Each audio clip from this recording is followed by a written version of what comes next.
Welcome to 108 news Telugu బులెటిన్ల ముందుగా headlines. పోటెత్తిన నిరుద్యోగులు Warangal mega job మేళాలో తొక్కిసలాట. మీకు అదే చివరి రోజు, CM Chandrababu serious warning. Group 1 ఫలితాలు నిలిపివేయాలంటూ అభ్యర్థుల ఆందోళన. ఇంటికి ₹1,00,000 కరెంటు బిల్లు వచ్చిందన్న కంగన, హీరోయిన్కు గట్టిగా ఇచ్చిపడేసిన అధికారులు.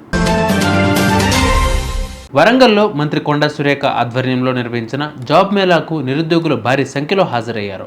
ఎంకే నాయుడు ఫంక్షన్ హాల్లో నిర్వహించిన ఈ జాబ్ మేళాకు యువత భారీగా కదిలి వచ్చారు. ప్రాంగణంలో నిరుద్యోగులు కిక్కిరిసిపోయారు. గేట్ తీయగానే నిరుద్యోగులు ఒక్కసారిగా దూసుకురావడంతో తొక్కిసలాట జరిగింది. ఫంక్షన్ హాల్ ప్రధాన ద్వారం అద్దాలు ధ్వంసమయ్యాయి. 3 నిరుద్యోగ మహిళలకు గాయాలయ్యాయి. వెంటనే గాయాలైన వాళ్లను ఆసుపత్రికి తరలించారు పోలీసులు. మంత్రి కొండా సురేఖ జాబ్ మేళాను ప్రారంభించే వేళ కాసేపటికే ఈ ఘటన జరిగింది. కాగా 100 కంపెనీలతో 8,000కు పైగా ఉద్యోగాలు కల్పించేలా ఈ జాబ్ మేళా నిర్వహించారు. సోషల్ మీడియాలో ఆడబిడ్డలపై ఇష్టానుసారం పోస్టులు పెడితే వారికి అదే చివరి రోజు అని సీఎం చంద్రబాబు సీరియస్ వార్నింగ్ ఇచ్చారు.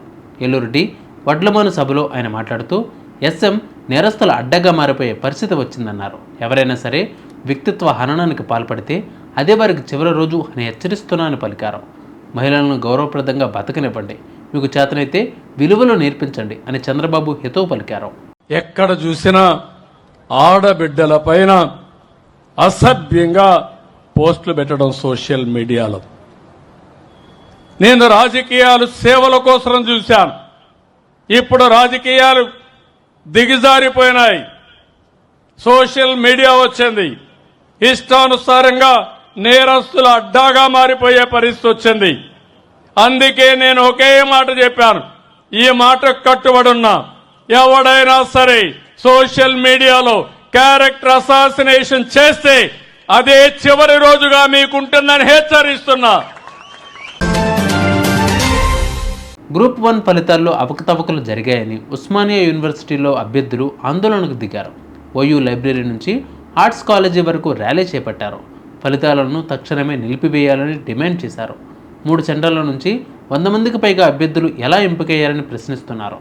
రాష్ట్రంలో తెలుగును నిషేధిస్తారా అంటూ నినాదాలు చేశారు. బాలీవుడ్ నటి మండి ఎంపీ కంగనా రనౌత్ తన ఇంటికి ₹1,00,000 కరెంటు బిల్లు వచ్చిందని ఆరోపించిన సంగతి తెలిసిందే. దీనిపై విద్యుత్ శాఖ ఉన్నతాధికారులు తీవ్రంగానే స్పందించారు. కంగనా చెప్పేవన్నీ అబద్ధాలని కొట్టిపారేశారు. కంగనా ఇంటికి ఏప్రిల్ నెల 55,000 బిల్లు వచ్చిందని, పాత బ్యాలెన్స్ కలిసి 91,000 అయిందన్నారు. మేడం కాస్త నిజాలు మాట్లాడితే బాగుంటుందంటూ కంగనాకు చురకలంటించారు అధికారులు.